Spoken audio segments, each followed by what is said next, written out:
Hi, welcome everybody. I'm Cassie Cresswell. I'm actually the co-director of Raise Your Hand Action, the sister organization to Raise Your Hand. So welcome to this Raise Your Hand event.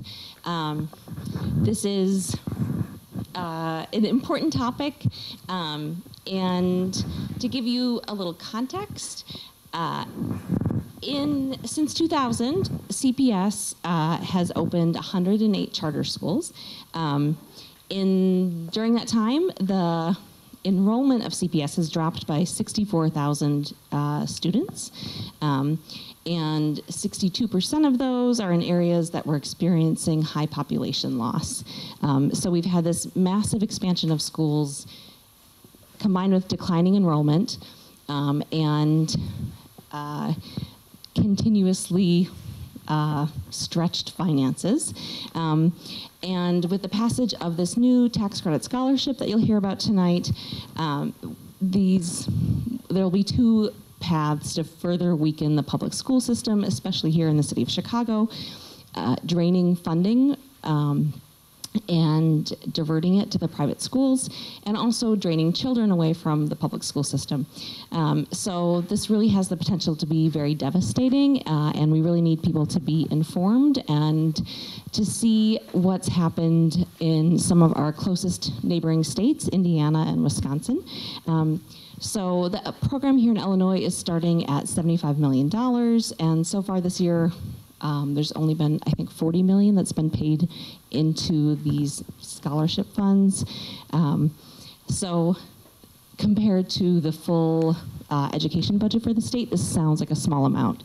But to put that in perspective, currently Indiana and Wisconsin have the biggest voucher programs in the country by the number of students that are being served. But Wisconsin's voucher program started out only with $700,000 a year, and it's now costing taxpayers $245 million statewide. So these things really have the potential to balloon.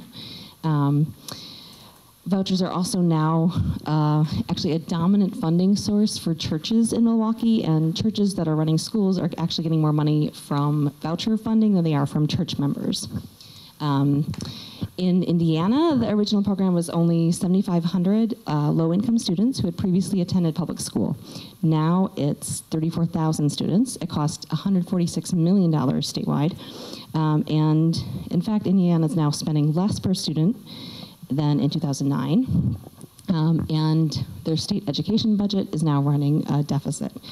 40% of private school students in Indiana receive vouchers, and there's an increasing percentage of voucher recipients that are white, middle class, and suburban. So more than half of voucher recipients in Indiana now have never attended public school. Your family income can be as high as $90,000 per household, and the special education enrollment in most districts across the state is about half of what it is in voucher programs. So there's really a huge difference in the kids that are being served, and there's a huge difference in the kids that are being served by the vouchers compared to what the intention of the program was at the beginning. So I think both of these are really cautionary tales for here in Illinois, and it's really important that we hear from people who have seen this happen. And so we have a speaker here from Indiana and a speaker here from Wisconsin.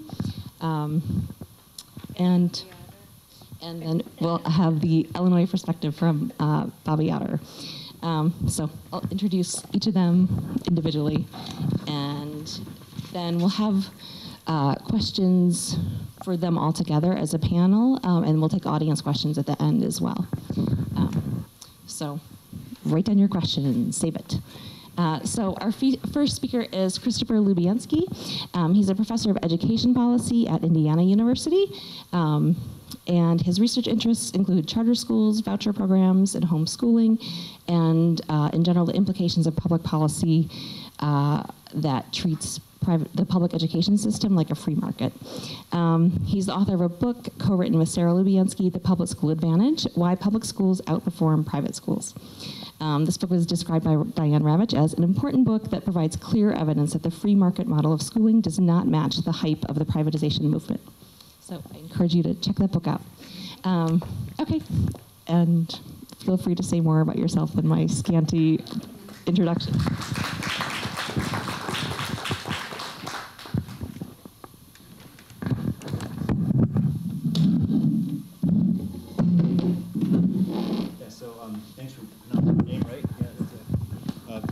Lubienski from Indiana University. Indiana is, of course, the ground zero for school choice programs, thanks to Mike Pence and the Friedman Foundation. I've been looking at this issue for about 2 decades now. And for tonight, I was asked to do a couple things, kind of give an overview of the policy landscape around the issue of what's happening in Illinois, and also speak a bit about the research, what we do know about these types of programs. And I'm looking at the room, and I ask forgiveness of anybody that's already very well versed in this, but I'm going to take a little bit of time and just kind of go through some of the basics as well to make sure we're all on the same page to kind of set the stage for the subsequent speakers. So school choice has been an idea for a couple centuries, actually. Some school choice advocates point to antecedents with Tom Paine, for example, or Adam Smith. But really the idea got its modern push from Milton Friedman, writing an obscure essay in 1955. It was republished in his famous book in 1962, and then that got picked up in the PBS series in the 1980s, which really gave it some momentum. But his idea there came from a libertarian perspective of we can have public education, but that doesn't mean that the government has to run the schools. That was his argument. Schools can be public, but they can be run by non-government entities, he argued. Of course, in 1955, there were a lot of interesting things happening in the U.S. at the time, including the desegregation movement in the South. And if you read Friedman's essay, I think it was endnote number 2, he acknowledges that his idea there can be picked up by segregationists as a way to avoid integration. And he deals with that in a very intellectually nimble way. He acknowledged that could happen, and in fact, it did happen. The school choice idea was picked up in some of the southern states, and you still see today some of the white flight academies that emerged at the time as a way to allow white students to use public funds to go to private schools that excluded large parts of the population. But Friedman said he's not happy with that, but he'd rather have that than have the government tell you where to send your kids to school. So the idea had been associated with libertarianism and also with segregationists for a while. But in the 1960s and early 70s, some liberals and leftists started to pick up on the idea as well as a way to kind of tap into the emancipatory potential of education and allow poor kids who are trapped in failing schools to access other alternatives. And they were really envisioning kind of radical academies, alternative schools. But nonetheless, there was a bipartisan or a broad political spectrum appeal to the idea of school choice. In modern times, the idea really has been manifest in some state level and mostly city level voucher programs, charter schools.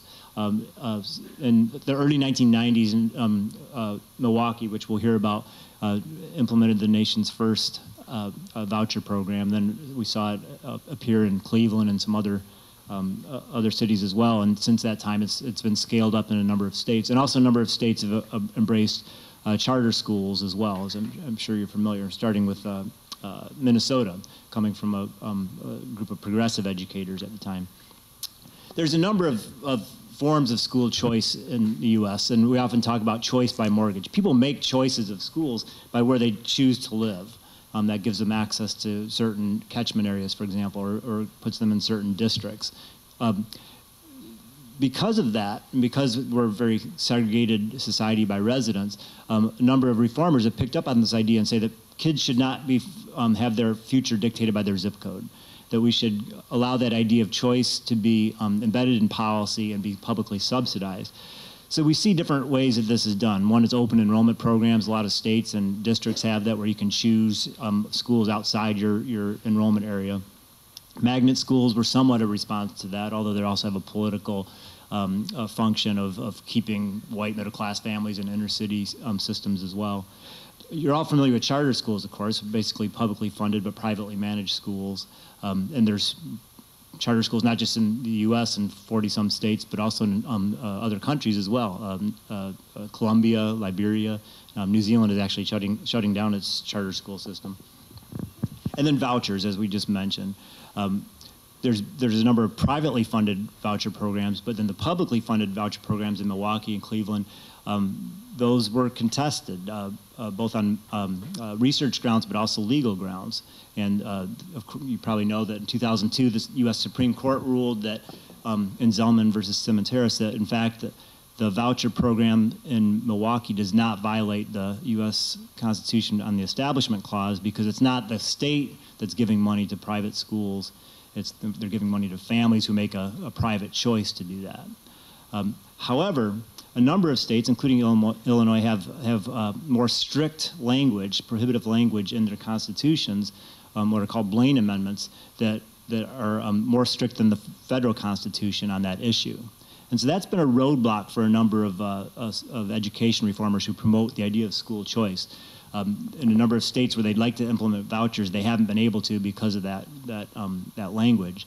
So what we're seeing now is some other forms of school choice. Education savings accounts, there was just a big case in Nevada on that a couple of years ago, and then tuition tax credits and tax credit scholarships. I'm not going to go into the details of how those are funded. I think you're going to do that more, Bobby, but just let it be known that these essentially are functionally equivalent to vouchers in a lot of ways. The funding mechanisms are somewhat different, but in fact, we're still giving money to families to choose private schools.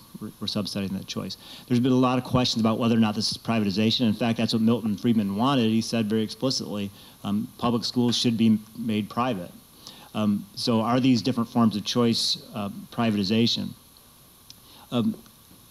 Interesting quote here, they're using charter schools, argued are not privatization. Privatization occurs when a public facility is transferred to private owners who are accountable to their stockholders, not to public authorities.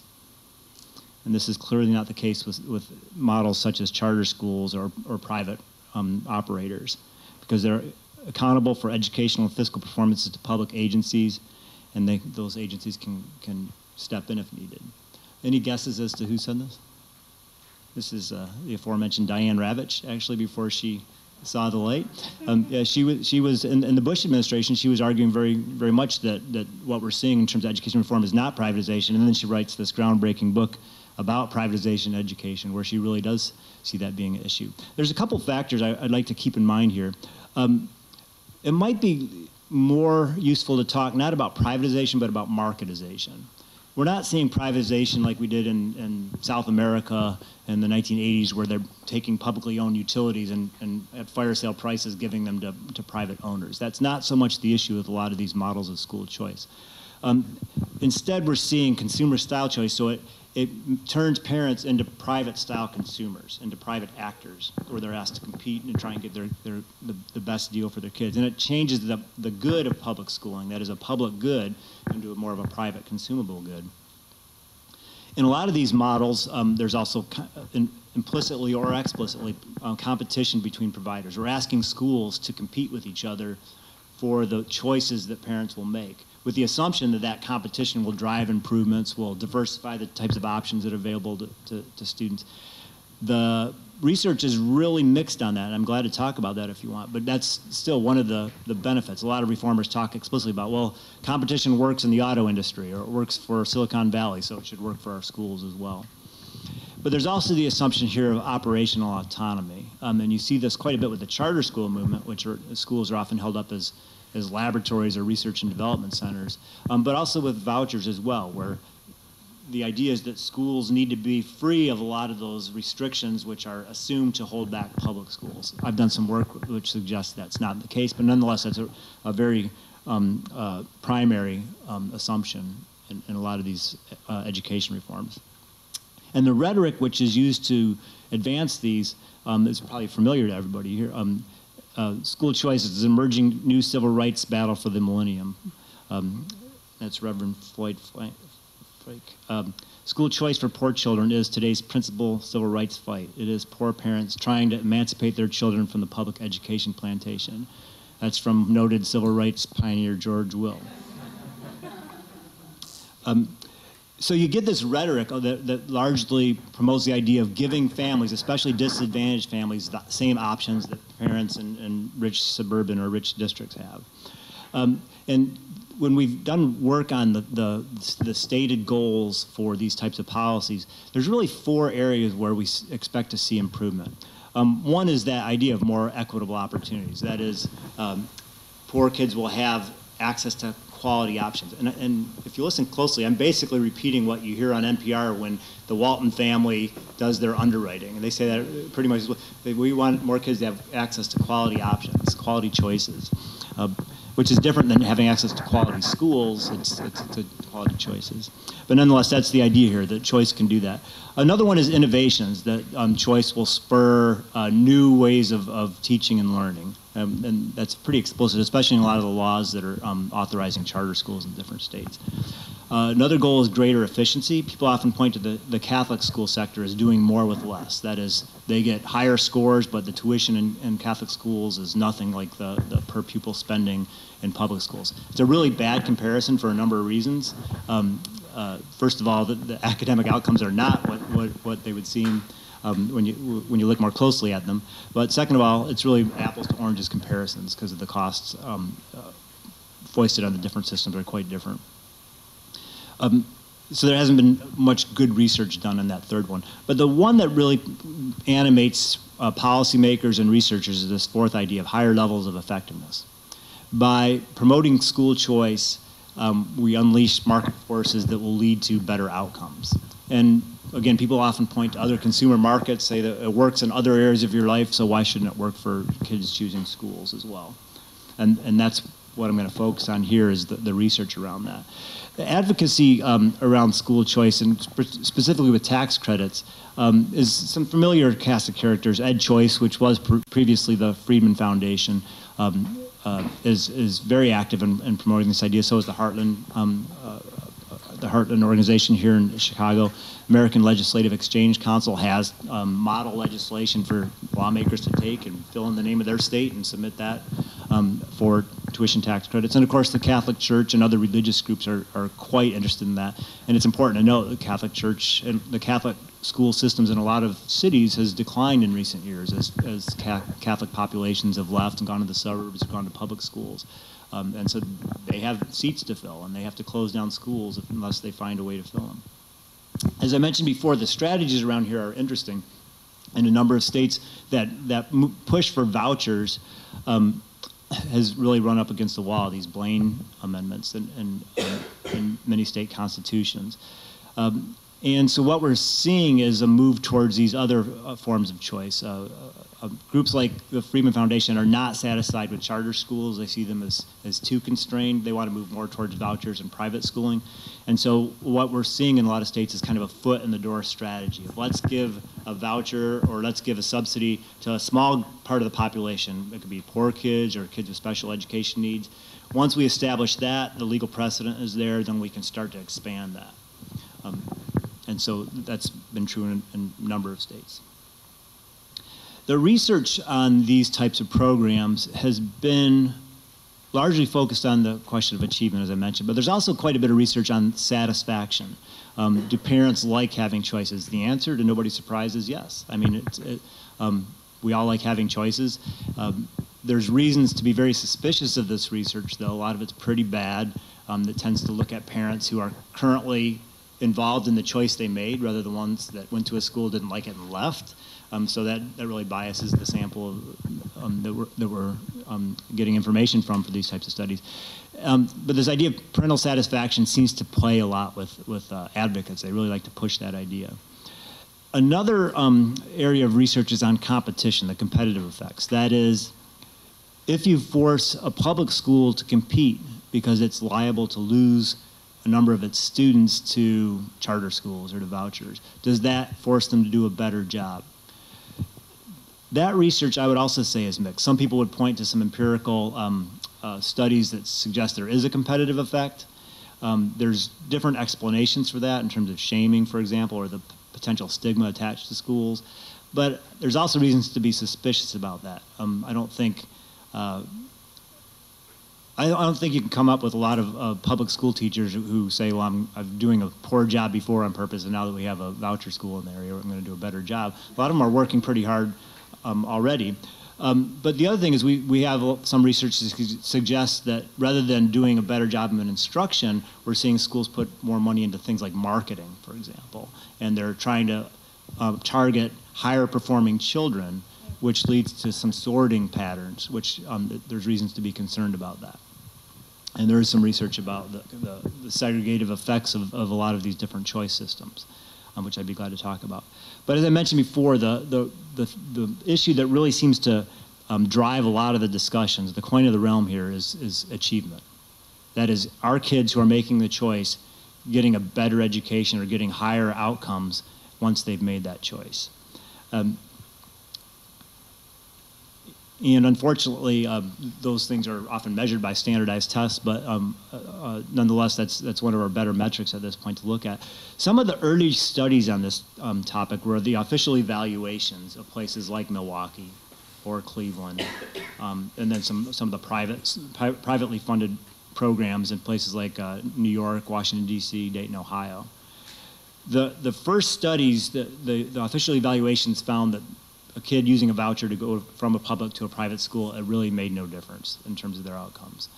That was immediately jumped on by some advocacy researchers based out of Harvard, and then since expanded their network elsewhere. But they questioned those studies immediately and argued for a different type of approach, which they argued showed that there was substantial, significant benefits for children using a voucher.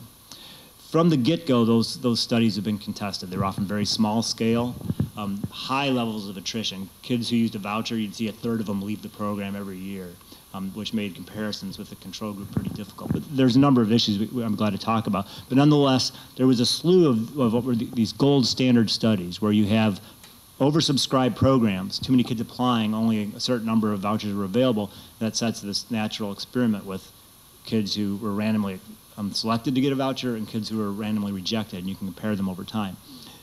So voucher advocates like to point to, it's anywhere from 12 to 18 of these gold standard studies in different cities that they argue tended to show impacts for kids using vouchers. Now those impacts were really inconsistent. You'd see no impact for most kids, but impacts for African American males in one grade, or impacts for kids in math but not reading. Depends on the city. They were pretty capricious, you might say, or haphazard. They weren't consistent, which raises questions about the theory behind vouchers. Is it going to improve achievement? Why does it in some cases, not in others? But they would also argue that they never showed evidence of harm. Even though that wasn't really studied by those programs. That no kids were shown to be hurt from vouchers. Now, you could argue there's a lot of kids who are seeing the higher achieving children in their schools leaving, that might have a negative impact on their education climate, but nonetheless, these advocates argued there's no evidence of harm. Until recently, in the last 3 years, there's been a number of larger scale studies of voucher programs. As the programs have scaled up from just Cleveland to all of Ohio, for example, or statewide in Louisiana or in Indiana. We've had the opportunities to study these things on a larger level with a broader population, not just the kids who are in inner city schools. And the last 5 studies of the large 4 programs all show large negative impacts for kids using vouchers. That it is shown to have substantial negative effects on their learning relative to what they would have gotten if they had stayed in public schools. That's eye-opening. We usually don't see that in social science research with randomized studies, but nonetheless, these are pretty substantial findings. Now, some follow-up studies have argued that that negative impact is diminished somewhat as the students stay in school longer, and that may be true. But nonetheless, we're seeing that we're taking kids from public schools and putting them in situations where they're not learning as much. They have a choice, but that choice seems to have a detrimental impact on their learning. One pattern in the research I also want to highlight here is as we've seen over the number of years, these studies have come back, and they've shown very minimal or negative impacts from vouchers. We're starting to see a change in the tune from voucher advocates. It's now, oh, test scores don't matter, which, you know, I can see an argument there, and we need to focus on other measures, what they call attainment. Things like high school completion rates or college attendance rates or college completion rates. Those are also very problematic. We're probably measuring the socioeconomic status of the peer group with which the child went to school with, rather than the programmatic effects of the voucher. But nonetheless, they're arguing we need to focus on those things because those matter more in life than how kids do on a standardized test. So just in conclusion, moving forward, this concept is somewhat difficult, but as we move towards things like education, tuition tax credits, I think we're going to see more studies, some of them randomized, which will show a positive impact for those programs. And the reason is this, because at first when you take poor kids from low performing schools and send them to higher performing schools, whether they're public or private, they're going to do better. If you surround them with more affluent peers who are more academically inclined, that has a positive impact on their education level. And that can be a good thing, the peer effect. But that diminishes over time. As these programs get larger, that peer effect, there's only so many, rich classmates to go around, and that starts to get diluted over time. Unfortunately, it's just the way math works. So I think we'll see more of these studies initially showing a positive impact for those students, and especially as we increase the caps on these. So right now, the program in Illinois, for example, there is a means test on that. Those things tend to get raised, as the case of Milwaukee shows, over time, in which case you include more and more middle class students, and they tend to do better. So what I would just suggest in conclusion is we need a number of different types of studies on this issue. Not just these randomized controlled trials looking at students who are randomly selected in a program, those who weren't. We also need to think about the impacts on kids who are left behind, whose parents weren't motivated or weren't able to make a choice on their behalf, who tend to get congregated into certain schools where there can be a diminishing negative peer effect there over time. That's a concern. And related to that, another issue we need to think about is the question of integration and segregation. I'm not just talking about racial segregation as well. That's important, but that's not the only thing. But also academic and economic segregation here as well. Are we taking the children from families who are more motivated to make those choices and taking them out of the public system and putting them into alternative, whether it be charter or voucher or private schools, and leaving other kids behind, and what's the impact of that over time? And we need to think, I think, quite a bit also about whether or not that's acceptable in a democratic society that thinks of public education as a public good. So, I'll leave it at that.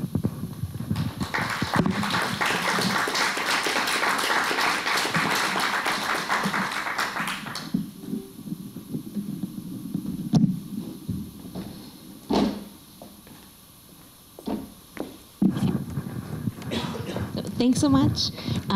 So our next speaker is Jenny Hofschulte. Is that right? Okay. Not great. Doing a little Wisconsin, a little German there. She is the proud parent of 2 Milwaukee Public Schools students, and she's also the president of the group Parents for Public Schools Milwaukee, and she's also vice president of the board of the statewide public school advocacy group in Wisconsin, the Wisconsin Alliance for Excellent Schools. And so she'll be talking about her experience as a Milwaukee public school parent and advocate.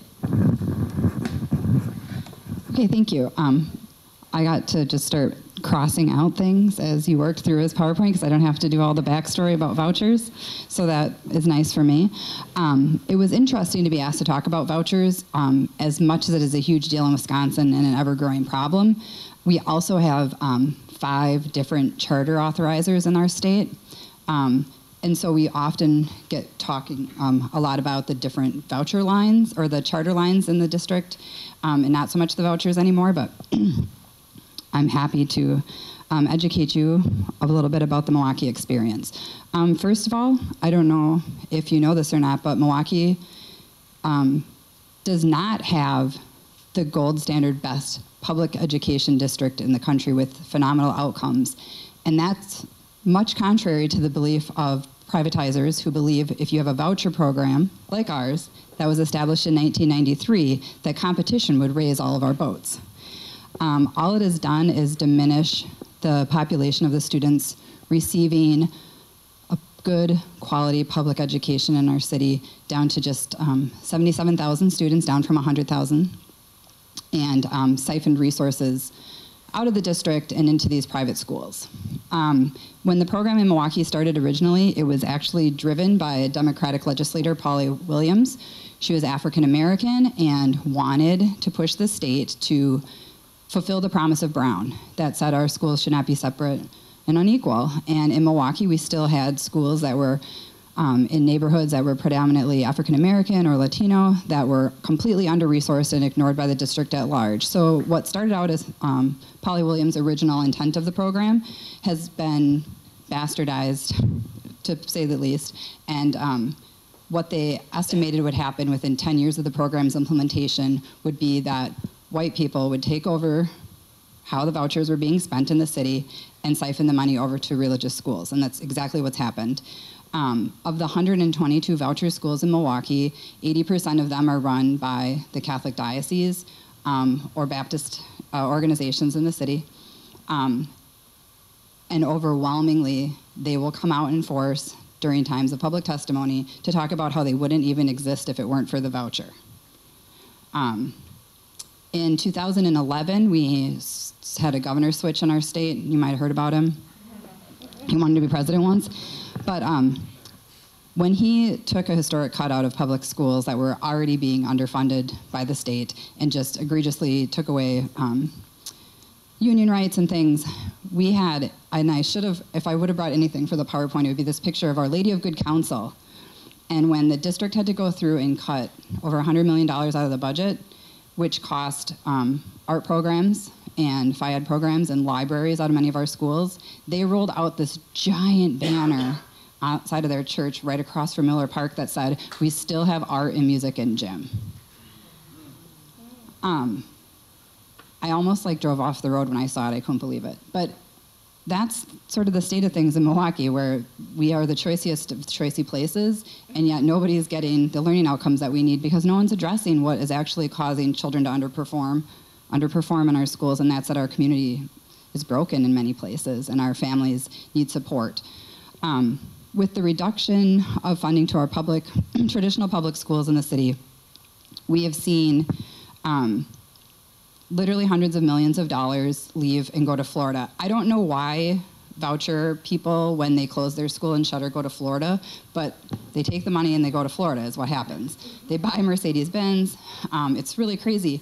We have, I can just talk about some of these egregious things that happen. When we have so many things to try to keep an eye on, and everyone's doing it for the best for the children, they get away with a lot of really crazy things before the brakes get put on it. So that's my cautionary tale for you. We had a Travis Academy. They took over $133 million over the course of their school's lifetime, and the school shuttered a year ago in February. They just closed the doors one day. And when they went in, the school building that they had annexed from the district was literally falling apart. So they had $133 million and never done a single capital improvement.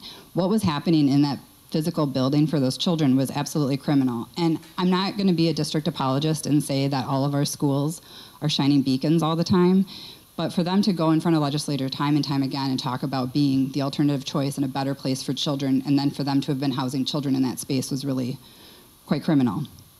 They're in Florida, by the way, the people that own the Travis Academy. In Wisconsin, up until 2016, 2016, our voucher schools didn't have to have licensed or certified teachers. And what happened was, it was okay in Wisconsin when it was Milwaukee's problem. The legislator would just be like, oh, they get so many of our resources anyway, let Milwaukee sort it out, they're such a mess anyway. The program later expanded to Racine, so then it was Milwaukee and Racine's problem, but that was still okay.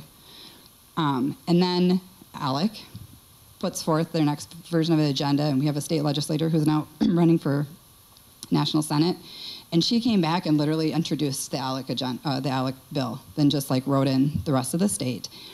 And we went forth and we advocated and we tried to educate about what's going on in Milwaukee. I mean, we had schools that were getting, $10 million or more a year, and they were in former auto body garages. With all of our types of charter schools, the city had finally passed a moratorium on chartering new buildings or chartering new schools because, we were putting so much pressure on them to hold the charter schools to a high standard. We asked that they pass a resolution that said every school had to have some green space, and some of their charters came through and they were like, oh, they were in parking lots, right, of like gas stations. And the city, we were in a meeting once, and one of the alders screamed, what are we supposed to be, experts on schools? We have a whole city to run. And we were all like, you have a whole city to run. We have a public school board, right? Like, did you see that? And we got the moratorium passed. At the same time, the state authorized a state charter authorizer, so they can just come in and do it anyway, and then expanded vouchers statewide. So of the 84% of the children who received a voucher this year in the state of Wisconsin are not children whose family are making a new choice because they were trapped in some struggling public school. 84% of them were students already enrolled in a largely parochial school in the state. That money that was going to 424 school districts is now essentially funding almost 700 school districts. And they did not increase the pot of money. And right now our governor's running around trying to be the education governor because he expanded money for schools. But what he never says is like the expansion of money for schools was like more money going into the choice hands. We have a really wonderful Catholic boys school in Milwaukee Marquette High School, with a loose affiliation to the college. It costs $12,000 a year to go there. They did not participate in vouchers until 5 years ago. They were having declining enrollments, and they will reimburse tuition up to $5,000 to match the $7,000 the state gives them. But they capped that program at 11% of their student body can come that way. So there's still a cap on the number of students who can attend these schools. And that's a high-performing school. I mean, we almost sent our son there. He goes to public school, but we almost did. The schools that are taking the money and utilizing it and not serving children are not our high-performing schools in the city. At St. Anthony, they have 2,000 students enrolled, and 100% of them are on vouchers, and only 4% of their students scored proficient on state tests last year. Which they hadn't had to take or report on until 3 years ago when we go to the legislature and talk to the rest of them and say, like, isn't it a little crazy that they're getting all this money but you don't even know how they're doing? And for some legislators, they were like, yeah, that's crazy. We should have some rules about that. And then they would go behind closed doors and come back and be like, it's okay. We don't need those rules. We don't need that accountability. I mean, and we watch it time and time again. Wisconsin's never had an up or down vote on vouchers since 1993. Every single voucher bill that's passed, every expansion, every cap raise, every extra dollar that's gone has happened in omnibus motion. So it isn't as if the state is running around like banging on the door in Madison, like begging for these expansions to happen. And like I said, I always come back to this. It causes a lot of distress and distrust in the community. Voucher schools will, because most of them are almost solely publicly funded right now, they call themselves public schools at like every turn they can. So what happens when one fails and closes, like 40% of the schools have closed since 1993. It's really crazy. What happens when they close is parents don't often even know that their child was in a school outside of the public school district when they're being told that they're public schools. And so every time that happens, it also diminishes trust in those neighborhoods that they will account the school and equate it to Milwaukee Public Schools. So we spend a lot of time out in community talking to families about the types of schools that they're in and what their rights are. Last year, Wisconsin expanded to a special needs voucher. The special needs voucher for students with disabilities was fought back against every single disabilities rights group in the entire state of Wisconsin. And when it came to being part of the omnibus motion, a more independent thinking legislator just said, like, shouldn't we be listening to all these groups these disability advocates, and somebody said, oh, they just hate everything we do. You know, we have to be paying attention to these things and vote them out.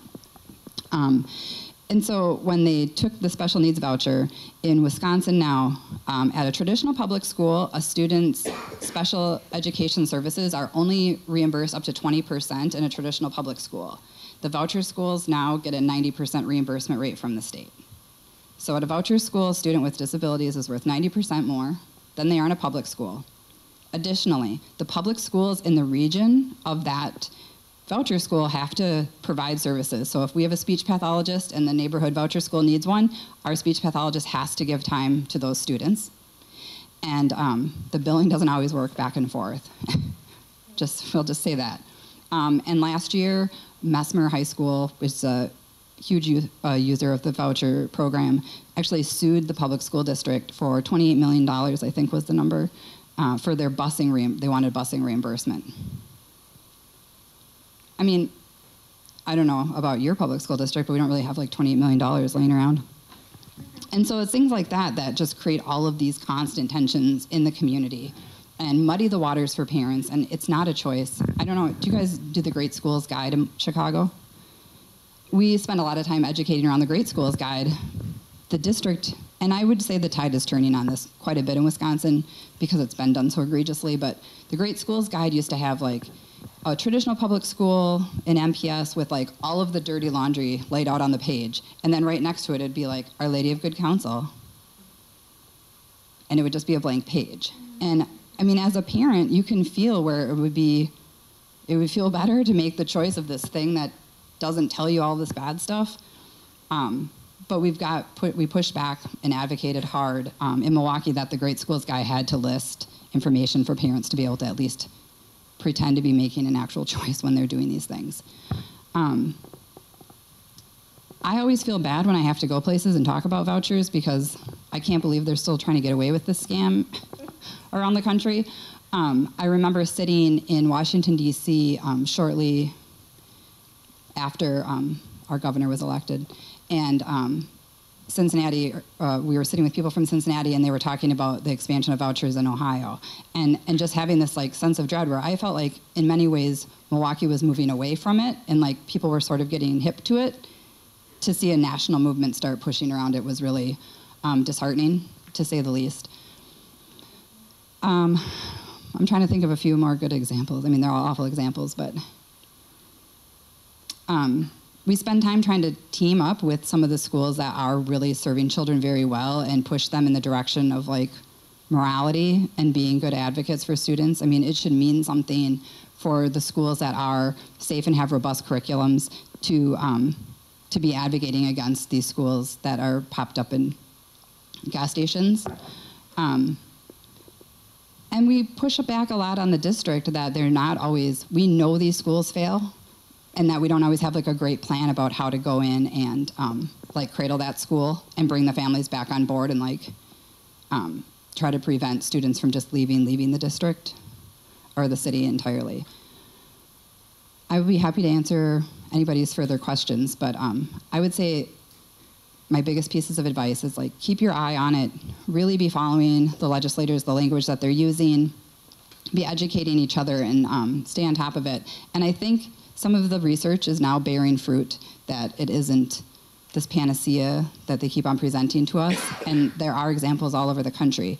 A couple articles that I'll direct you to. Milton Friedman's article from 1995, Public Schools Make Them Private, is a very easily digestible roadmap of exactly how they've been doing this. Life After Vouchers by Carlson, Cowan, and Fleming is what happens to students who leave private schools for the traditional public sector. It's good for parents. And then the final thing I would Google is why doesn't Texas have school vouchers? And I'll tell you quickly that they don't have school vouchers because they have so many rural schools. And so vouchers hurt rural schools the most. In states that go statewide, because for most cities, that's their Friday night lights and their community. And so if you start siphoning money out of that school, that's when we start having rural consolidations and kids on buses for hours at a time. And that's where we're starting to see a few kind of cracks in their armor, their choice armor in even the rural parts of Wisconsin is because there isn't a choice. And what they're going to get is somebody who does a little storefront pop-up situation. And we also have had some weird homeschooling situations popping up around the state that I'm curious to see if the legislature is going to take some action on them too. But thank you.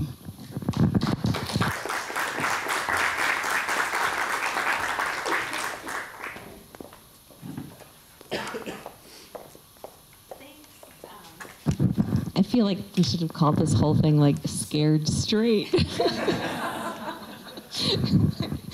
Your horrifying life after vouchers. So our next speaker will talk about an almost as horrifying topic, public school funding in Illinois. Bobby Otter is the budget director of the Center for Tax and Budget Accountability, which is a think tank that uses data and evidence-based research to further social justice. I guess that's a quick blurb on that. Is that a good description of CTA? They're definitely like certainly for Raise Your Hand, they're really a go-to organization for information about the school funding system in Illinois, and especially as it goes through all these changes with the new evidence-based model. So, without further ado.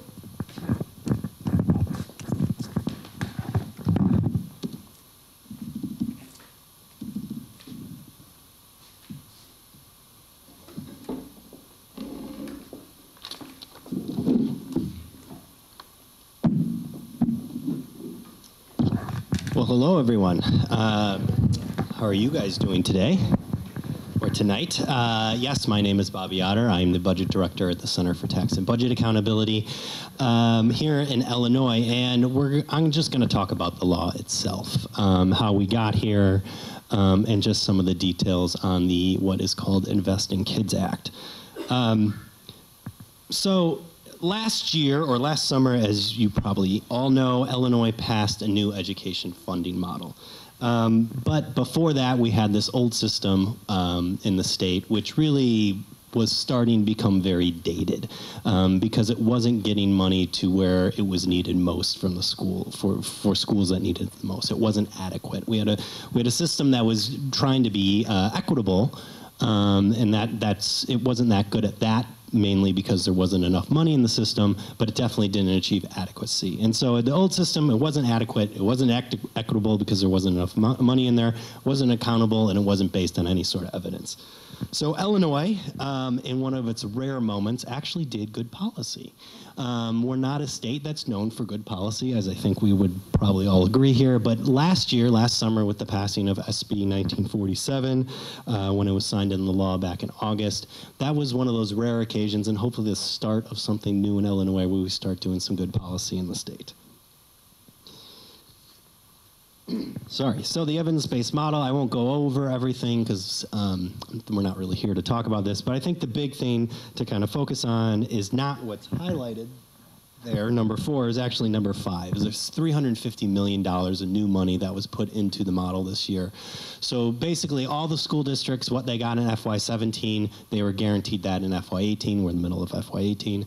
And then any additional money would go through this new funding formula, that $350 million, and it will go to the schools that need it the most, the schools that are the furthest away from adequacy.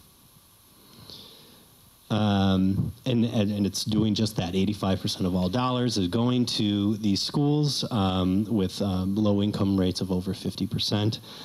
So it's going to the schools that need it the most, CPS being one of them. But we're also seeing it to the schools downstate who need it the most, the schools here in Cook County and the collar counties that are the furthest away from adequacy. That is where that $350 million is going. So it's working.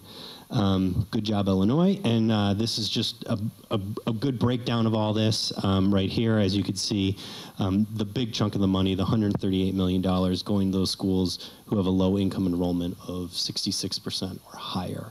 And then that in CPS is not included in that figure. So once you add in CPS, over $200 million. So most of that money is going to those schools with the most low income students.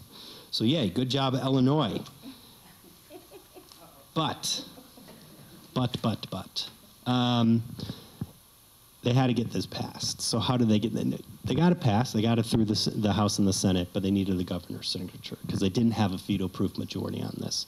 And that's where I think we got what is now known as the Invest in Kids Act, which is this scholarship tax credit program that we've heard a lot about so far.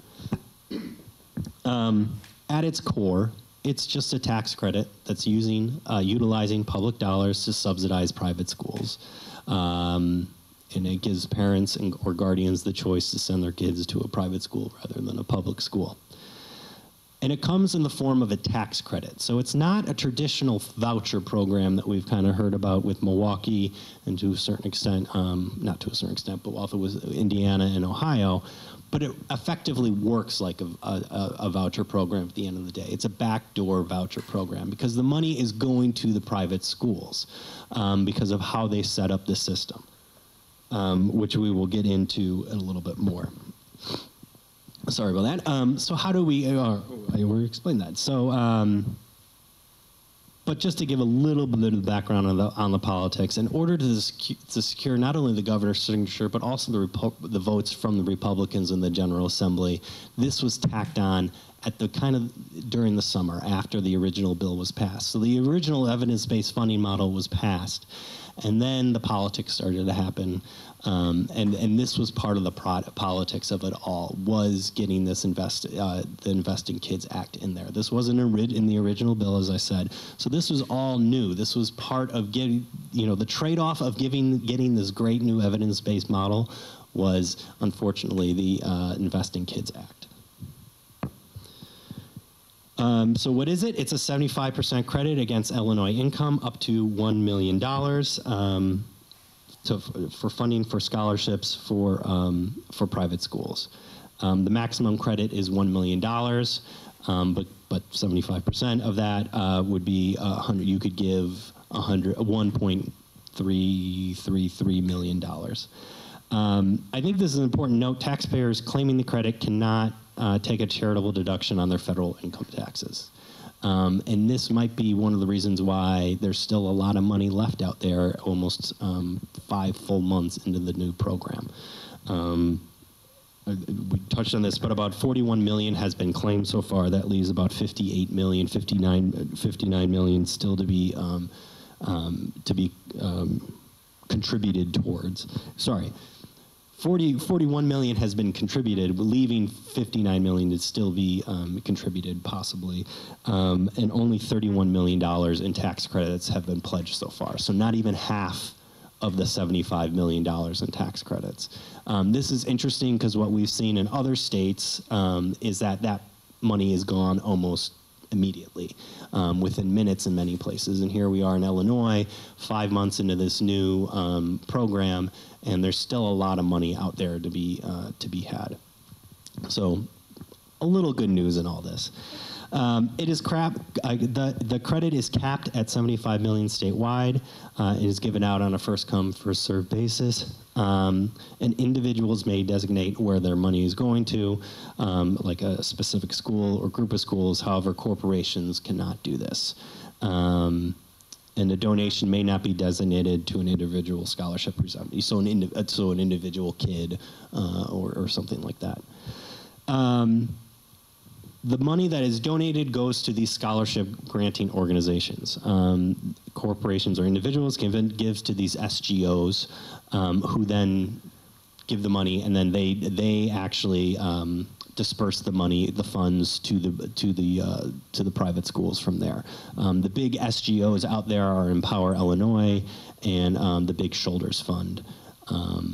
There's a lot of secrecy around Empower Illinois. I don't know a ton about it. There was like one news story that you might have seen a couple months ago about it, but they kind of came out of left field, I think it's fair to say. A lot of people, I think, kind of assume Big Shoulders would be the ones that kind of jump on this, but that has not been the case so far. It's been this Empower group, and there's some mystery behind them, so I'm sure we'll be digging in, the reporters will be digging in more into them as the years go on, as the months and years go on. SGOs must be established and utilize 95% of all the contributions towards scholarships.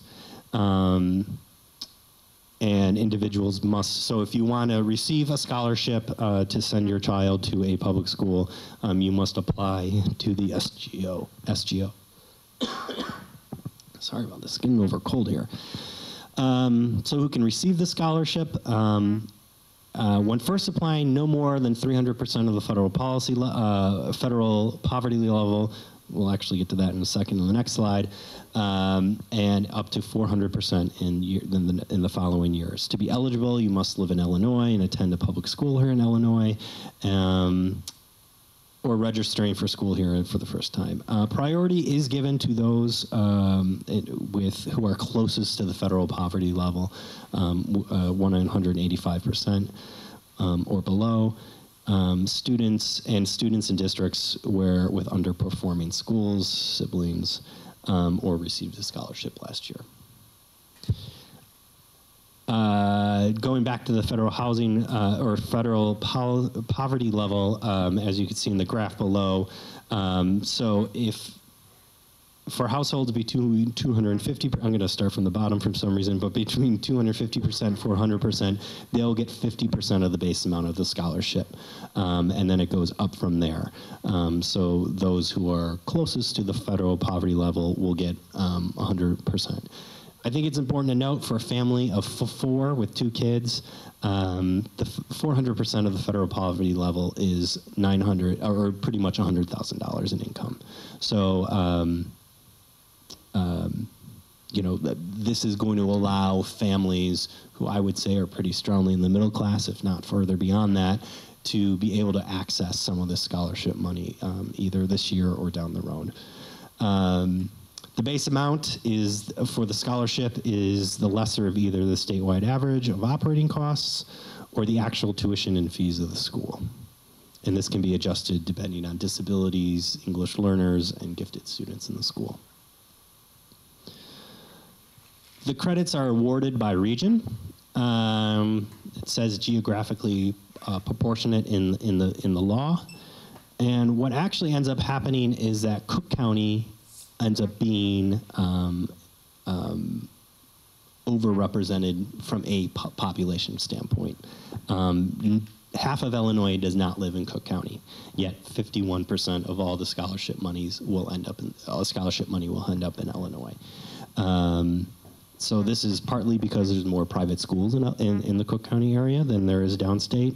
As you can see, the collar counties are what is considered the northern counties, and that's 25%. So pretty much 75% of all the money will stay in the Chicago area, even though 75% of the state population is not, or actually it is. It's close to actually, but it distributed within Illinois, within the area, it's not proportional. So I think the big thing with all this, though, is that there was no funding source for this $75 million. So we're going to, because it's a tax credit, the state will lose up to $75 million in revenue. The state's budget is a mess, as I'm sure we're all aware, and I can talk your ears off about, but I won't. But the state does not have $75 million to burn right now for a program like this. So the cuts are going to have to come out of something. I don't know if it's going to be human services, healthcare, public safety, or K-12 or higher education, but it's going to come up from one of those areas right there. It's unclear who's going to get hit. Maybe it'll be proportional, but that's still roughly $20 million for each of those core services if it is somewhat proportional like that. That's $20 million that none of those areas can see right now because of the budget impasse and the hit that all the human services especially, but also healthcare and public safety official or programs have also seen during the budget, the 2-year budget impasse. And it's also a questionable use of taxpayer money from a good public policy standpoint for 2 reasons. One, ISB determined that K-12 schools in Illinois are $7 billion underfunded right now. So we need $7 billion more money to properly fund our schools in the state right now. Yet here we have a program that is going to take $75 million away from that. Two, and we've kind of covered this, so I won't go into this much, the research is really going away from school choice programs at this point, or voucher programs specifically at this point, that these students in Wisconsin, in Indiana, in Ohio, I mean, they're all, two of those states border us, obviously, they're not doing better, and in many cases now we're seeing they're actually doing worse when they're taking advantage, or not advantage, but when they're using vouchers. So at a time when the state's budget is a disaster, to be kind, and the research is really showing that this is actually harming students. This isn't improving educational outcomes. We're actually harming students. It's kind of an odd time to do something like this in the state of Illinois. We don't have the money to do it, and it's not going to make our students test better or become smarter or whatever phrase that people want to throw around. So that's my last slide. So that's kind of, to wrap up here, an overview of the Invest in Kids Act and what's going on in the state right now.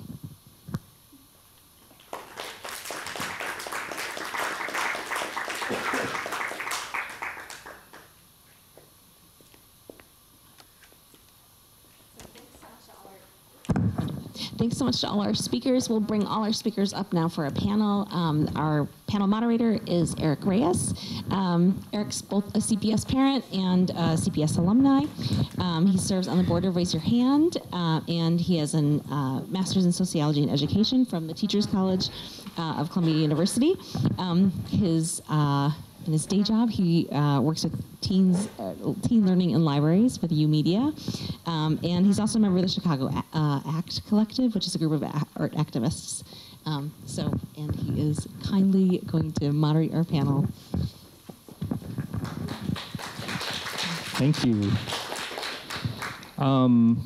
I'd like to get a sense of who's in the room. I see some familiar faces, mostly board members, but do we have teachers?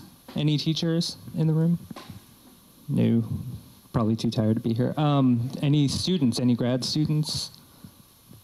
Any professors? I know Dave Stovall. Yeah, hey. Thank you guys for all coming out.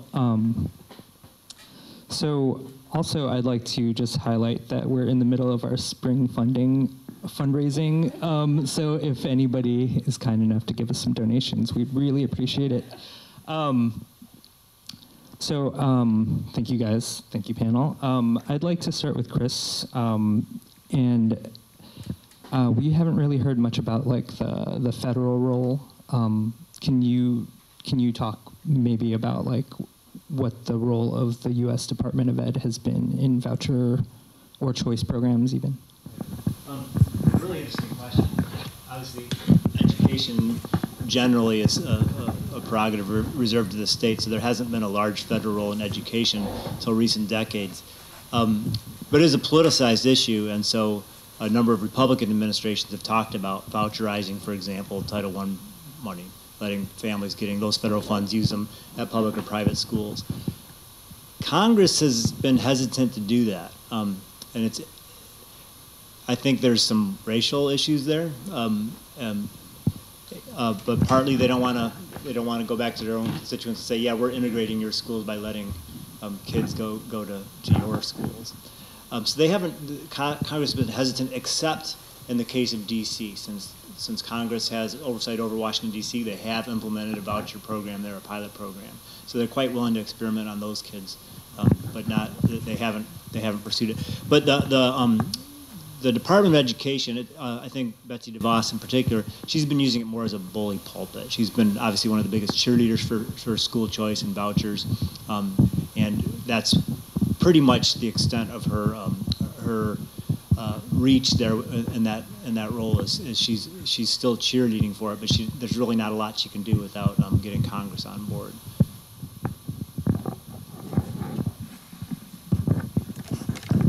So I'd like to move on to Bobby, and you briefly mentioned Empower Illinois. Can you discuss the role they may have played in passing or adding language to that bill, or the Archdiocese? Like, yeah, I mean, this is obviously something that the Archdiocese has wanted for a while, especially ever since Milwaukee got it. Now, you know, I'm not. This is not my expertise of how the Archdiocese got to the situation where it's in. But I mean, Big Shoulders has definitely played a role in this for years, or in terms of that was kind of the way that the Archdiocese. You know, we're granted or we're able to, you know, come up with money to send kids to schools within the city, Catholic schools within the city. Once this opportunity kind of arose, obviously they were behind it and wanted it to happen, and got it to happen. You know, the fact that the Speaker and the Senate President are Catholic, did that play a role? Probably at some level, but I don't want to speculate too much down that road. You know, the church wanted it, the Republicans wanted it. There didn't seem to be much of a fight at the end of the day from the Democratic leadership, and you know, to get this done.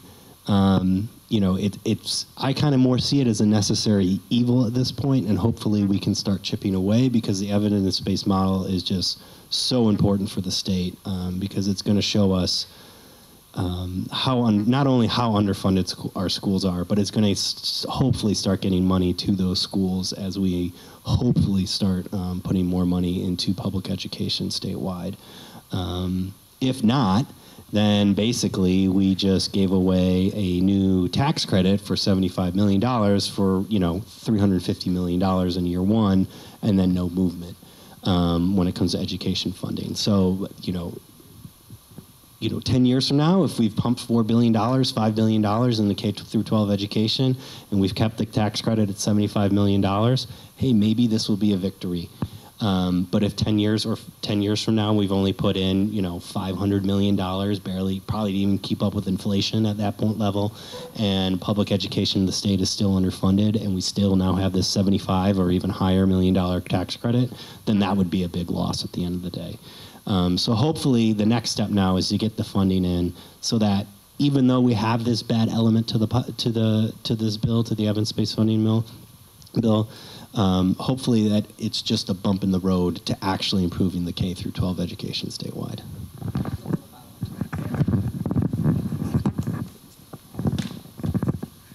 So in Milwaukee, a lot of parents use that the district is too big of a machine, and that it's too hard to navigate, and there's too much overhead, and there's too much red tape, and we can't innovate and all these things as a reason why they're selecting to go into the Catholic schools with their voucher.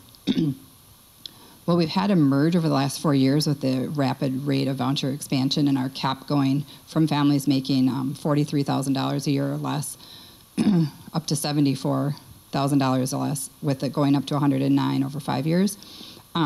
The Catholic schools have created a conglomerate called the Seton Schools, and now they have a central board of directors who governs all their schools, appoints principals, reassigns teachers, and is implementing a universal curriculum across the Seton schools. So what they did was advocated for this voucher money, and then created their own public school district. And the voucher district, or the voucher schools in Milwaukee together create the second largest school district in the state. Over 100 schools, so keep your eye on them. Thank you for that. I guess piggybacking off of that, like from what we heard from Professor Lubienski, that seems to be at odds with a libertarian perspective of like smaller government. In Chicago specifically, we're always being told that any new kind of education policy will save us money. Do you guys have any insight on whether or not there's been any cost benefit to any of this? In Chicago specifically, no. As was mentioned at the introduction, there were a lot of promises of cost savings in Indiana, and it's turned out to be quite a drain on the budget. And I don't know that all those promises were made with all sincerity. It's a very attractive thing to promise at the time when you're advancing some legislation. But yeah, a lot of the models don't suggest it's going to be true. And there's also down the road costs which just don't get included. You know, when you take kids out of one school and put them in another school where they're lower performing, you know, that has impacts on their life trajectories, their earning power, you know, engagement with social services, those types of things, which just don't get included in those estimates.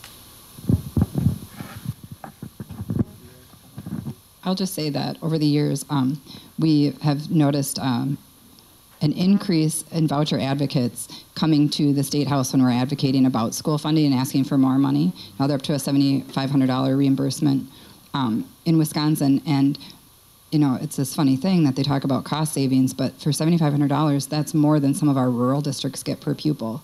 And we had another interesting time at a hearing once where someone from one of the voucher conglomerates came in and they were asking for more money, and someone from the dais like respectfully said, like, I thought this was supposed to save us money. And they said, it costs a lot of money to educate kids. And we were all like, write that down, you know? Yeah. I think the charter school example here is really instructive. The charter schools were advanced largely on the doing more with less argument.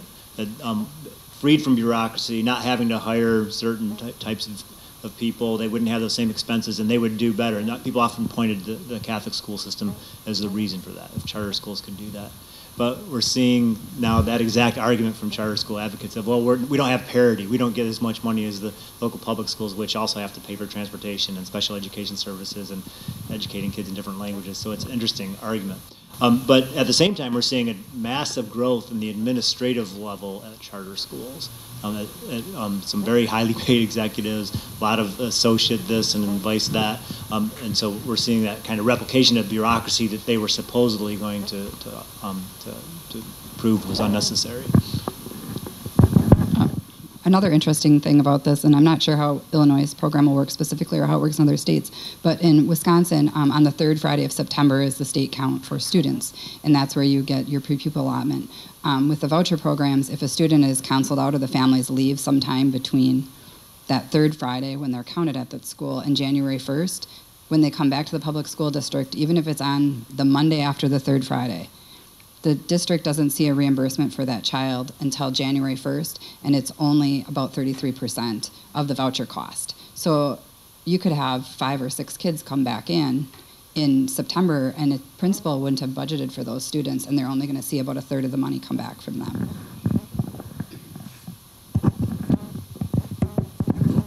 On that note, does anybody know what Juan Rangel's up to these days? So I saw that he is he's on the, he's an advisor with Empower Illinois. Bobby, do you have any insight into them, or? I mean, obviously things didn't go that well at Uno at the end, so it went so well they had a rebrand. Yeah, Xfinity really didn't work either. I mean, I think people saw right there. So now I'd like to open up to questions. Comment, and Juan's roots prior to really being heavily involved in Uno was a very close connection to the Catholic Church. So, I mean, it all kind of neatly falls together.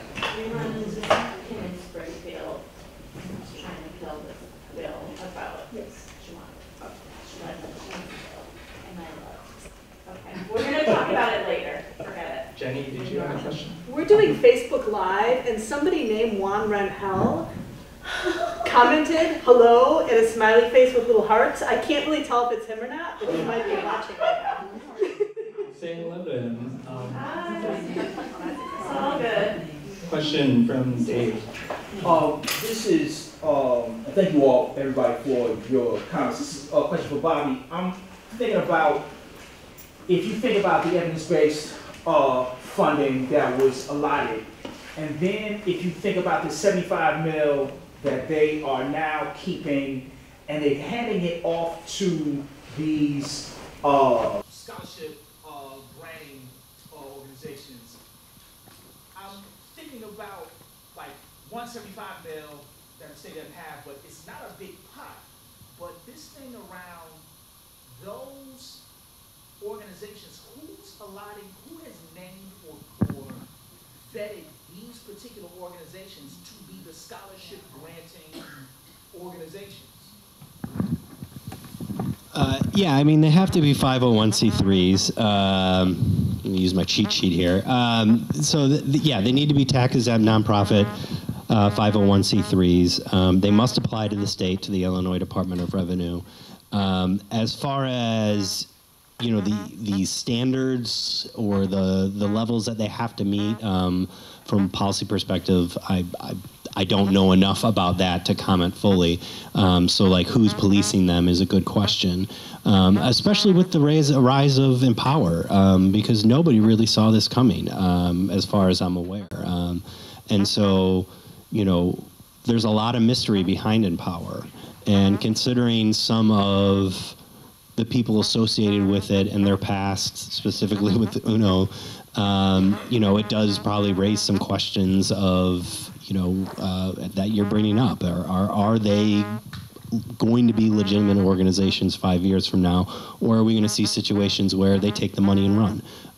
Hopefully that's not the case, but I think what you may or may not think of Big Shoulders, for example, they're established. We know they're connected with the diocese. We know that, there's this long-standing tradition or relationship, and so therefore, one can assume it's fairly obvious what's going to happen with the money that you give to Big Shoulders. With Empower, I think that raises a lot of questions, and so we'll see how it plays out. Hopefully, everything works out. And we don't have a situation where they're moving to Florida, but I think that's a good point of who's policing the SGOs at the end of the day.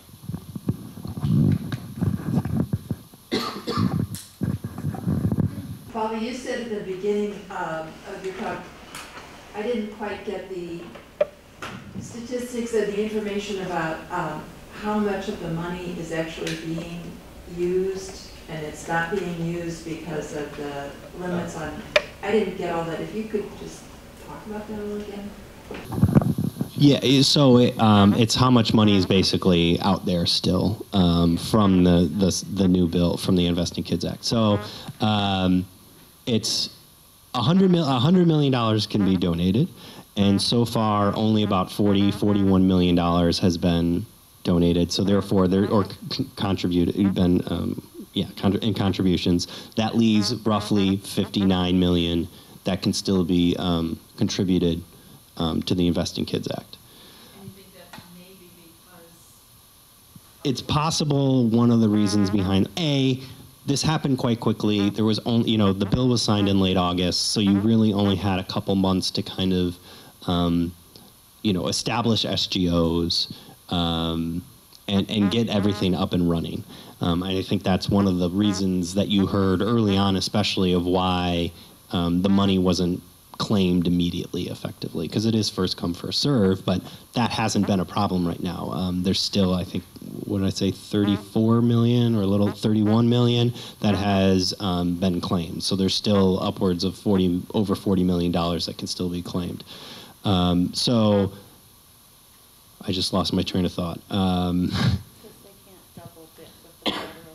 The federal deduction may be another reason why we haven't, thank you, Wendy, may be one of the reasons why we haven't seen that money be fully contributed or fully claimed at this point, because, it's more beneficial to take the charitable deduction off your federal taxes than it is on your state taxes.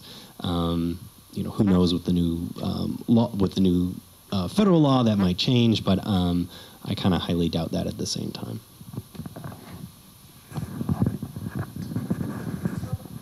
There was a story about some of the closed public schools being sold to private schools, which doesn't violate the agreement against charter schools moving in. And this happened right after, or a few months after this passed in Springfield. And so I'm thinking about what you said about the $100,000, which I didn't quite get. What family of four that makes $100,000, are they eligible now or later? Anyway, it's kind of a multi-part question because I don't know all these details. But what I'm trying to put together that with these private schools that are not Catholic schools, they're like Waldorf school and the one of these British Academy or whatever. I don't know if that's exactly what it is, but you know what I'm talking about. So I'm thinking, what a coincidence that they decide to, move into these Chicago schools now, right after there's vouchers. And I'm also thinking that they are gonna not just take anyone that comes with a voucher, they're gonna wanna have certain test scores or grades or something. And so I was just kind of putting all that together and thinking that, this could end up right from the beginning, not later on, already helping middle-class families rather than poor families like they advertise it's supposed to be for. Yeah, definitely, that could be the case. I mean, we're still very early in this, obviously, so that could be going on. I mean, CPS is also looking to get rid of these buildings no matter what. It could be related to the voucher. I mean, because the program didn't start until Jan 1, in the middle of the school year, obviously, I don't think we're going to see the real impact of this until the fall and then beyond. And if we start seeing a bunch of, private schools open in shuttered CPS schools starting, August, September, and that may be their goal, then I think, your theory would be coming true in that situation. It's just, up till now, it's kind of speculation and who knows, and we'll see how it all plays out. There's a lot of evidence that schools will sort students, and that they put in policies that exclude certain types of students. Even where that's prohibited, we've unleashed those incentives, and so schools often still do that. So do public schools, but there's research in many different countries. Chile has a voucher program. Sweden, in many places in the U.S. that either implicitly or explicitly they find ways of attracting certain students and at the same time excluding other students that might seem to drag them down in terms of their reputation and market position. I was going to say I hate market position related to schools, but what also has happened in Milwaukee is it has had a synergistic effect with the choice and the marketing. The marketing conversation is huge in this. That's forced the district to have glossy bus, advertising. And last year, the superintendent implemented a citywide uniform policy, and your school had to opt out of it. And part of that was in response to families who are choosing some of the voucher schools that have uniforms or glossy marketing. And, for Parents for Public Schools and other organizations, we really push back on the district not to fall into the traps of trying to compete with them in their game. The competition has to come because we're going to serve all children in loving schools in environments that they deserve. And that's how I hate the winner-loser conversation dealing with children, but that's how the district wins, is when we do school best for children, not when we force uniforms on them or have the best marketing plan. We even have it internally with our own charter schools. The district charters 2 different types of schools, like the 2R charter, which and an instrumentality charter that uses unionized teachers and has a few more rules on them. But what part of their charter agreement is that they won't be trying to solicit children out of our schools that already have them. They're supposed to go out of the district to find students. Well, this never works. And they get caught all the time at governance council meetings, talking to families, making phone calls, and then it's what school are you with? And then it's you're one of ours. We can't be poaching our own, But really falling into those traps of the competition idea that we have to make things as shiny as possible is not how we serve children. And people know that, teachers know that, parents know that, principals know that. The community knows better, but it's hard not to get involved in that. I'd also add, Jenny had mentioned, the Milwaukee voucher program started out as a low-income voucher program, right, and steadily increased as the research said, they weren't seeing results. So. Mayor Norquist, he a Democrat, said explicitly, if it's good enough for poor kids, it's good enough for And I think once they raised the income level to a certain point, the scores started to kind of even out rather than. My question's for Bobby. Based on, you provided a geographic map of where the breakdowns are, the percentages. Based on that geographic breakdown, where have the 41 million been distributed thus far? I don't know. I cannot answer how it's been distributed so far. I don't think they've. I don't think there's no data yet on that.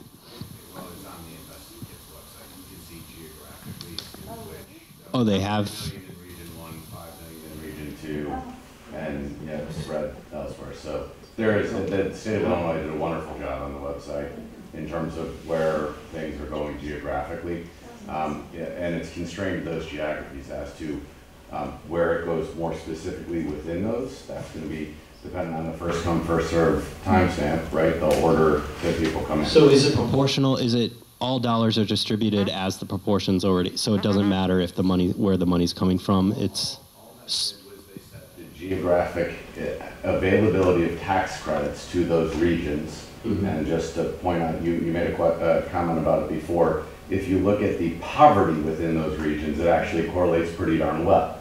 So so you have that allocation that is a constraint that will happen if we get to 100 million.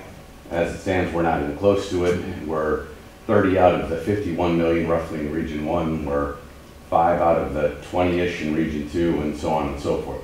Region 2 being Lake in the northwest part. But so that's where it stands. Yeah, I'm happy to help people find the facts if you're interested in the facts. That is a good point. I mean, the IDOR has really spilled this out very, very well in terms of the website. So if you can go to IDOR, just Google Investing Kids IDOR, and it will give you a good website on that. Michael in the back. So if I were feeling entrepreneurial and wanted to found myself a school to take advantage of this program, so that then I would, maybe I have to find, I understand, an entity between me and the vouchers to get that. But if I wanted to make a school, what are the rules in the bill for what kind of schools can receive the credit? So this became a big issue a couple months ago when a bunch of schools who we went, basically non-Catholic schools and some non-private schools weren't given the clearance to be included in this. And so Governor Rauner came in, and I think with an AV and mandatory veto, started to include those schools and threw a huge wrench in all this. Surprise, surprise. And I think they cleared it up at the end of the day. But there are guidelines of what it means. But what Rauner was trying to do was lower that bar. And so I think, when most people think private schools, especially in Chicago, you think of your parish, that's probably down the street, or was down the street if it's still open, it hasn't been turned into condos yet. But that's not the private school. As you were saying, it is a much broader definition of what is a private school. And especially for what the governor was pushing for at the end of the day. Right here. I guess, Bobby, starting with you, does the Investing Kids Act sunset after a certain number of years? Does it go on until it's repealed? Can you give us a refresher on any of that timing? Or does the legislature have to do any authorization vote year by year? It's definitely not year by year. It's 5 years. Yeah, it's a 5-year. Yeah, it's a 5-year program. That's right. Yeah, this is linking Cassie's comments at the beginning about the both declining resources and students leaving public schools, and I didn't know where the 50% of the money was going. So it seems to me, looking at that, which is directed toward Cook County, which is directed to Chicago, that it seems that it's going to exacerbate what's going on. Does that seem right? Exacerbate what's going on in Chicago. And so far, we don't know where all the money is allocated yet. I haven't seen that. But if 50% or more is going to Cook County, will that not exacerbate the current problems facing Chicago public schools? Yeah, I mean, I think one thing to consider is that, you know, a lot of people do send their kids to Catholic schools already, and they're going to be eligible to do that, to receive the scholarship. So if you meet the guidelines, you're going to be able to potentially get a scholarship. If you're, you know, basically a family of four making that $100,000 or less, you're going to be able to get 50% of that scholarship. We just don't know how many kids are going to leave the system, as opposed to just take it, kids who are already out of the system and take advantage of that. That's probably the big question at this point. So I don't know. I mean, we've seen in Milwaukee, I mean, I can't speak as well as my fellow panelists on like what the effect has been in Milwaukee or what the effect it was in Cleveland and so on and so forth. But I think the big question, at least for Chicago and CPS, is how many students are going to leave CPS and go to private schools, or are we just not going to see that much of it, as it's just going to end up actually being, you know, not to pick on Beverly, but the family that sends their kid to St. Barnabas is now just going to get, you know, 50, 75% of their scholarship for sending their kid to St. Barnabas. See what happened, or do we know what happened in other cities? So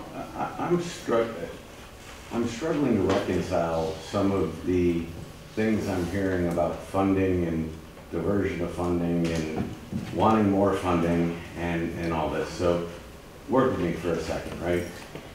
So the Invest in Kids Act increases funding for education by $300 million, 350.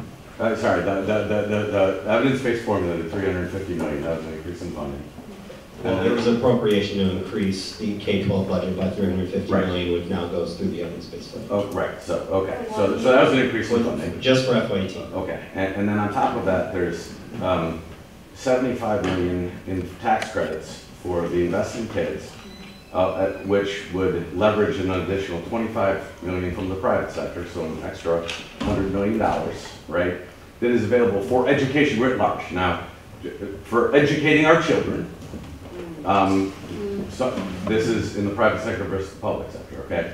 You just got a question that I think it's good to have, you know, open and intellectually honest discussions, right?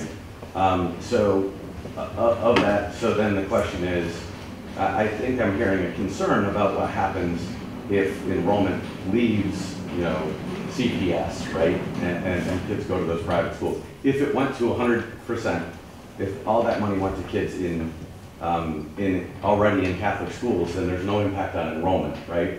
And there's no decline in revenues for the public sector, if I'm logically correct, right? It's just $100 million that's... Yeah. Okay, no, the money hasn't been appropriated. That's the key here. The money has not been appropriated for the Invest in Kids Act. Right. It wasn't a part of the FY. But again, there's $100 million that's going to education. What you said is that there's then a question of where that $100 million comes from, correct? But it's $100 million that's being directed more toward educating the children in the state. Unless they take it out of education. Unless they... Which they could. Which they could, but it's coming, as of right now, as I understand, it's not coming out of an education budget, correct? It's coming out of the state general. We don't know where the money is going to come from. It doesn't look like it's going to come this year, at least. I'd love to work with you guys offline and understand this, right? Because before I came here, I looked at some stuff, and I saw that the instructional expense per capita in Lake and Cook County, the minimal instructional expense per capita, it was of any one of the school districts was about 6,000. It tended to be closer to 10,000. And you know, statewide there are 200,000 children in private schools, right? So, and again, you made a comment several times about closing schools, closing private schools, and all that kind of stuff. So just to be clear, if we had a world, and this is hypothetical, right, where those private schools can't continue to fund themselves, then you have 200,000 kids that then are going to come to the public schools statewide. I'm just playing out the hypothetical at 10,000 kids average instructional cost per capita. I'm assuming that instructional cost is a variable cost, not overhead, not everything else. So 10,000 times 200,000, that's $2 billion. That in terms of additional instructional costs to support them, according to the cost structure that I'm told exists by ISB. And yet every one of those private school parents is already paying tax, right? So if we end up in that world, you know, where the private schools, you know, are closing down, then we have, you know, more people and more burden and no new tax revenue. To your comment about everything being underfunded, the reason I bring all this stuff up is because I think I'd like to see us all focused on how we support more funding for the children and how we do as well as we can with the resources that we have. And I'll work through, I'm happy to talk about all this stuff because I do believe there is a world where both the public sector and the private sector benefit from doing this kind of thing. And one has to understand variable cost, marginal cost, and all that stuff to do it. And just to respond to this comment, I mean, there's many countries where they don't have the strict divide between public and private schools in terms of funding. And those are interesting examples to look at. But one thing I think it's missing from the scenario you set up is that what we've seen in places like Indiana and Milwaukee is that what happens is, you mentioned the $100 million in new funding. It's new public funding. Many families are already paying out of pocket, and over time what we see in these programs is they just stop paying out of pocket, and they're now subsidized by those dollars instead. So it's, I mean, families that are paying tuition out of their own pocket, they stop paying because the taxpayers do it for them. And so that private funding of private schools that had happened before the scenario you mentioned gets reduced. So you got to think about total spending, not just total public spending. Right. And I'm picking up line, but I think you have to look at the proper counterfactual and look at what happens in the event. So anyway, we'll take it offline. To the question way in the back. Yeah.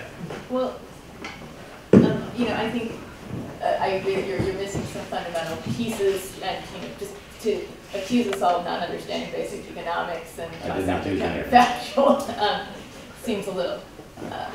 No but from, you know, are you aware of the student-based budgeting model in Chicago? Do you understand? I'm aware, and what I was getting at is I think there's a question on. So the marginal. So let's talk about marginal costs for a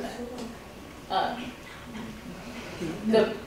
I think probably just you ask might a have this question one to the offline. panel. Ask a question to the panel.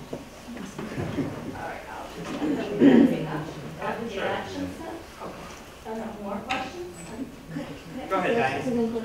So my understanding is that the Invest in Kids Act was passed without a public discussion about whether the state should be funding a voucher program, but was tapped in, and that some Democrats voted it because, tell me if this is right, because there was a threat that public schools in Chicago would not be funded.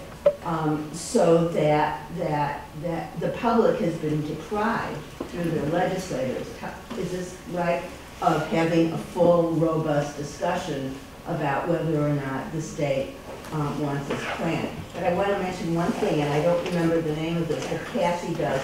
There's currently a bill in the state Senate. We're going to talk about it. Okay, perfect segue.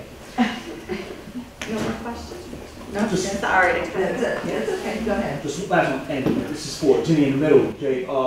So now when you think about Milwaukee, you all are in year 25 of the program, and I'm wondering now in terms of the idea of this being now spread across the state. Are you all getting more push that people are saying, and this kind of goes into what you were talking about earlier, Chris. This kind of goes in, are you all getting pushed from folks that are saying these competition-based models aren't giving us anything, and what they're really doing is guaranteeing a losing? I wish people were saying that. But what we've seen, and it's actually been a little helpful to us in Milwaukee and Racine, is for a long time outstate, they just would say, like, it's just Milwaukee's problem.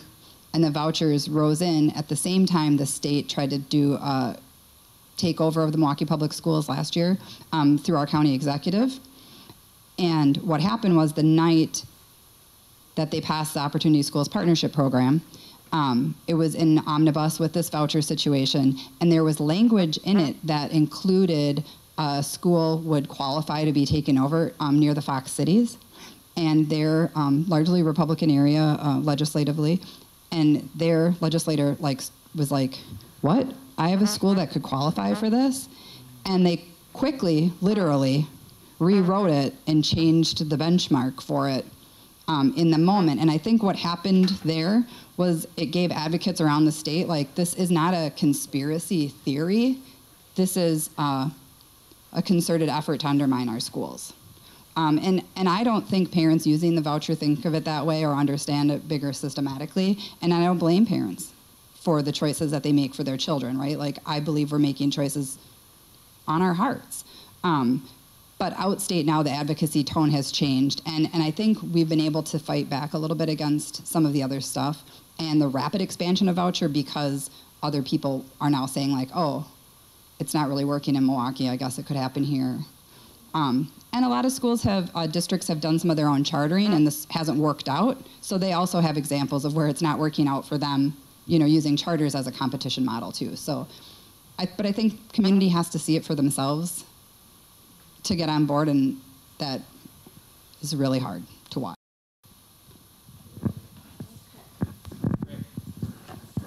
All right, just some really quick action steps, and I want to thank the wonderful panelists. We should have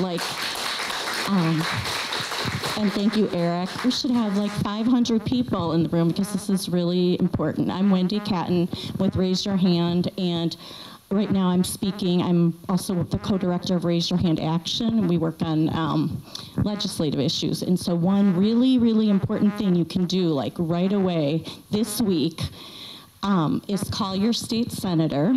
If you don't know who that is, that's okay. You look it up. If you don't know how to look it up, what's the link, Cassie? Open States. You can even email us, call us, text Cassie at 3 a.m. She'll give you the link. I'm joking. Or me, I'm kidding. But there's a bill, SB1947, which says there will be no tax credit scholarships unless there's full funding for public schools, meaning that new appropriation every year, which we have to fight for in this funding bill, as Bobby mentioned. So there's been so much sort of controversy about this bill. It's not dead yet. Some of the groups we mentioned have a lot of lobbyists in Springfield fighting really hard to kill this bill. And we've gone into a lot of legislators' offices where their phones are ringing off the hook from parents in the Catholic schools who are calling, and some of the assistants in the offices have told us, they're calling with scripts saying, my kid won't be able to go to college. He's going to lose his college scholarship if this bill goes through, which is just not true. There's a lot of misinformation. And so this bill doesn't get rid of the scholarship at all. It just says these tax credits won't happen unless the full funding goes through.